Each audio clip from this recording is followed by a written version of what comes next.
জানুন ডাস্ট অ্যালার্জির কারণ, লক্ষণ ও চিকিৎসা। শুনুন ডাস্ট অ্যালার্জির প্রথম অংশ, লেকচার 1। আপনাদের সাথে আছি আমি ডাক্তার গাজী খায়রুজ্জামান। শুরুতেই জেনে নিই ডাস্ট অ্যালার্জি কী। অ্যালার্জি হল কিছু সাধারণ পরিবেশগত উপাদান বা পদার্থের প্রতি শরীরের রোগ প্রতিরোধ ব্যবস্থার অতি সংবেদনশীল বা অস্বাভাবিক প্রতিক্রিয়া।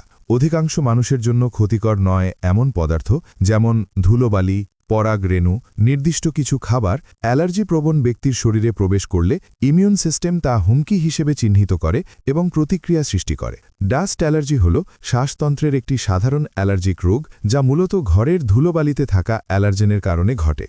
চিকিৎসা বিজ্ঞানের ভাষায় এটি একটি আইজিই মধ্যস্থিত হাইপারসেন্সিটিভিটি প্রতিক্রিয়া, যেখানে শরীরের প্রতিরোধ ব্যবস্থা স্বাভাবিকভাবে ক্ষতিকর নয় এমন অ্যালার্জেনের প্রতি অতিরিক্ত প্রতিক্রিয়া দেখায়। এটি সাধারণত অ্যালার্জিক রাইনাইটিস বা ব্রঙ্কিয়াল অ্যাজমা হিসেবে প্রকাশ পায় এবং কখনও কখনও ত্বকের উপরেও উপসর্গ দেখা দিতে পারে, যেমন অ্যাটোপিক ডার্মাটাইটিস এবং আমবাত। আইজিই কি?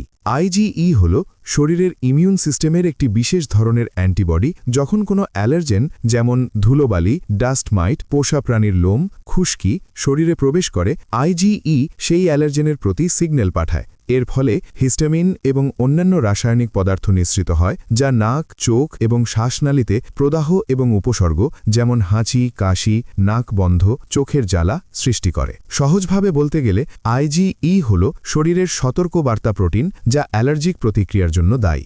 ঘরের ধুলোতে সাধারণত ডাস্ট মাইট, ডার্মাটোফাইজেস প্রজাতি, ছত্রাকের স্পোর এবং পোষা প্রাণীর ড্যান্ডার থাকে। এসব অ্যালার্জেন শ্বাসের সঙ্গে শরীরে প্রবেশ করলে শরীর প্রতিক্রিয়া দেখায়। এর ফলে রোগী অ্যালার্জিক রাইনাইটিস বা কখনও অ্যালার্জিক অ্যাজমার মতো উপসর্গে ভুগতে পারেন এবং কখনও কখনও ত্বকের উপরেও উপসর্গ দেখা দিতে পারে, যেমন অ্যাটোপিক ডার্মাটাইটিস এবং আমবাত। অ্যালার্জেন ও ড্যান্ডার কি?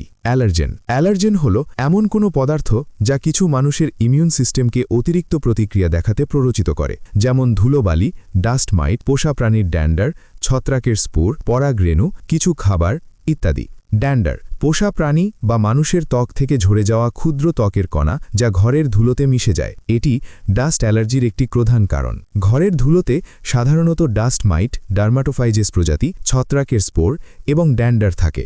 এসব অ্যালার্জেন শ্বাসের সঙ্গে শরীরে প্রবেশ করলে শরীর প্রতিক্রিয়া দেখায়। এর ফলে রোগী অ্যালার্জিক রাইনাইটিস বা কখনও অ্যালার্জিক অ্যাজমার মতো উপসর্গে ভুগতে পারেন এবং কখনও কখনও ত্বকের উপরেও উপসর্গ দেখা দিতে পারে, যেমন অ্যাটোপিক ডার্মাটাইটিস এবং আমবাত। ডাস্ট অ্যালার্জির কারণসমূহ। ডাস্ট অ্যালার্জি সৃষ্টির পেছনে একাধিক পরিবেশগত ও জৈবিক উপাদান কাজ করে। এটি একটি বহুমাত্রিক সমস্যা, যেখানে পরিবেশগত পরিচ্ছন্নতা, বাসস্থানের গুণগত মান এবং ব্যক্তিগত অভ্যাস গুরুত্বপূর্ণ ভূমিকা পালন করে। বিশেষত নগরায়নের ফলে বায়ু দূষণ ও আবাসিক পরিবেশের অবনতি এই সমস্যাকে আরও তীব্র করে তুলছে। ডাস্ট অ্যালার্জির প্রধান কারণগুলো হল: ১. ঘরে জমে থাকা ধুলোবালি।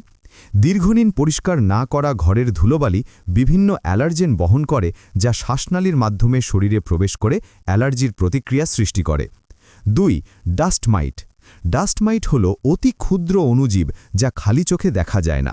এরা সাধারণত বালিশ, তোশক, কার্পেট ও কাপড়ে বসবাস করে এবং তাদের বর্জ্য পদার্থ শক্তিশালী অ্যালার্জেন হিসাবে কাজ করে। ৩. পুরনো বালিশ, তোশক ও কার্পেট। এই সব উপকরণে দীর্ঘদিন ব্যবহারের ফলে ধুলো, ডাস্ট মাইট ও অন্যান্য অ্যালার্জেন জমা হয়, যা অ্যালার্জির ঝুঁকি বাড়ায়। ৪. ছত্রাক বা ফাঙ্গাস। স্যাঁতসেঁতে ও আর্দ্র পরিবেশে ছত্রাক জন্মায়। এর স্পোর বাতাসে ছড়িয়ে পড়ে এবং শ্বাসের মাধ্যমে শরীরে প্রবেশ করে অ্যালার্জি সৃষ্টি করে। ৫. পোষা প্রাণীর লোম ও ত্বকের কণা। পোষা প্রাণীর লোম, ত্বকের ক্ষুদ্র কণা বা ড্যান্ডার এবং লালারস অ্যালার্জির অন্যতম কারণ হতে পারে। ৬. বায়ু দূষণ ও ধোঁয়া। বায়ু দূষণ, যানবাহনের ধোঁয়া, শিল্প কারখানার নির্গমন এবং তামাকের ধোঁয়া শ্বাসতন্ত্রকে সংবেদনশীল করে তোলে, ফলে অ্যালার্জির প্রকোপ বৃদ্ধি পায়। স্বাস্থ্য বিষয়ক আপডেট তথ্য পেতে এবং ডাস্ট অ্যালার্জির দ্বিতীয় অংশ ও লেকচার 2 এর ভিডিও পেতে আমাদের পাশে থাকুন। ধন্যবাদ।